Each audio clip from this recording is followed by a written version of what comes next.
Welcome to this explainer. Today, we're taking something you do every single day, eating, and elevating it into an absolute science, pulling directly from our source material. Most of the time, we interact with food just by choosing what looks or tastes good. But today, we're going to unpack the hidden dietary considerations, the intense physiological demands, and those crucial quality standards that define what a truly optimal diet actually looks like. We're going to master this chapter together. Okay, so here is our roadmap for today. We're going to cover mastering dietary planning, fueling for sports performance, evaluating food quality, preventing food spoilage, and finally, the dangers of adulteration. Section 1. Mastering Dietary Planning. Let's kick things off with the everyday act of eating and the invisible factors that dictate our choices. I want you to stop and think about your very last meal. What really controlled what you ended up eating? Did you eat purely for fuel? Or, be honest, did a flashy ad, a super tight budget, or just a deeply rooted cultural habit actually make the choice for you? It turns out we almost never make our food choices in a vacuum. This list right here really hits the nail on the head. Meal planning is incredibly complex. Literally everything from your gender to a local roadblock can shape what goes on your plate. Think about it. A rapidly growing teenager needs totally different nourishment than an older person who might need softer, easier to digest foods. Gender totally plays a role too. Women often need more iron because of blood loss during menstruation. And you can't forget logistics. If you live in a remote area, your food supply could be bottlenecked by droughts, cyclones, or road closures. You've got to rely on what's physically there. And honestly, who hasn't been completely swayed by media? We've all grabbed some discounted, heavily packaged snack that looked great on TV but turned out to be, well, not exactly nutritious. To put this into a hard biological perspective, your physiological state absolutely dictates your baseline calorie needs. Look at this comparison. A healthy, sedentary woman needs roughly 1,900 kilocalories a day. But if that exact same woman becomes pregnant, bam! Her needs instantly jump to 2,200 kilocalories just to support that new physiological demand. Your body's internal state is basically the boss of your dietary blueprint.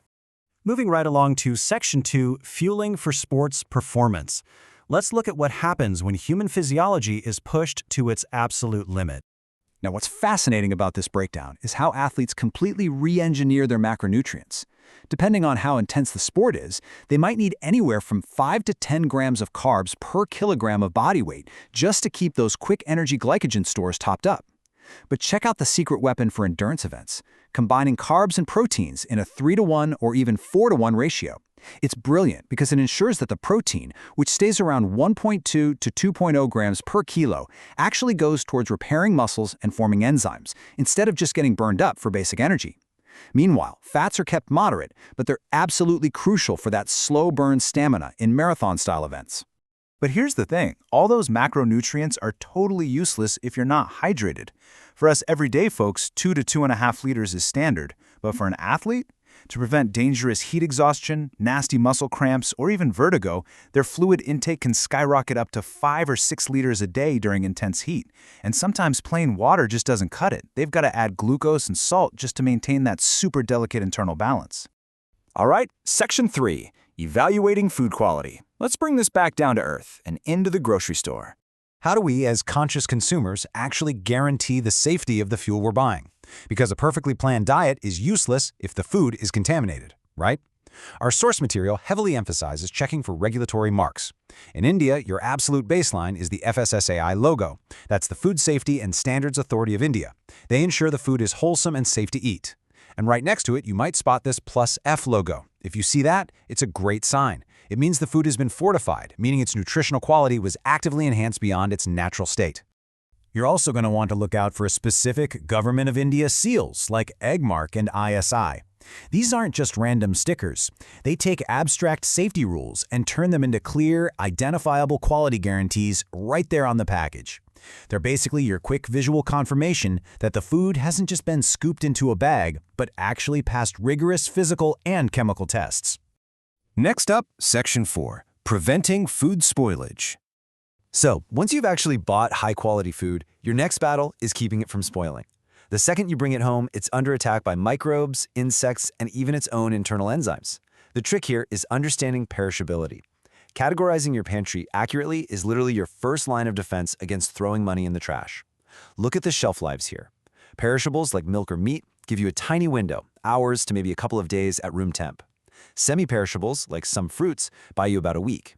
And non-perishables like grains, sugar, and oil can hold out for over a month. If you don't categorize these right, you're going to lose perfectly good food. To stretch those shelf lives out, we essentially deploy preservation weapons to mess with the moisture and temperature.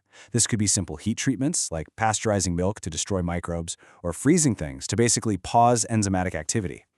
Dehydration is a cool one. It literally starves the microbes of the water they need to survive. We also use chemical preservatives, like sodium benzoate, but only in extremely exact, legally prescribed limits. Oh, and perhaps the most sci-fi method, radiation. Exposing items like potatoes and spices to controlled gamma rays from cobalt-60. This drastically increases shelf life, creating what's known as irradiated food. Pretty wild, right? And finally, Section 5, the dangers of adulteration.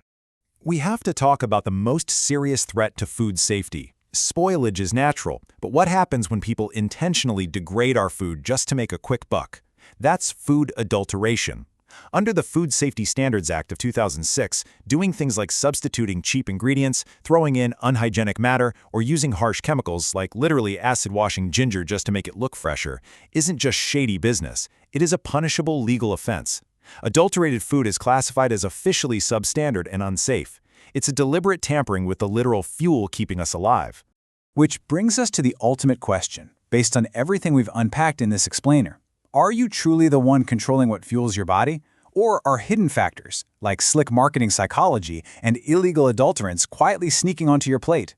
With all these invisible forces at play, it definitely makes you wonder just how closely you're going to inspect your very next meal. Thanks so much for joining me, and hey, always keep questioning what goes onto your plate.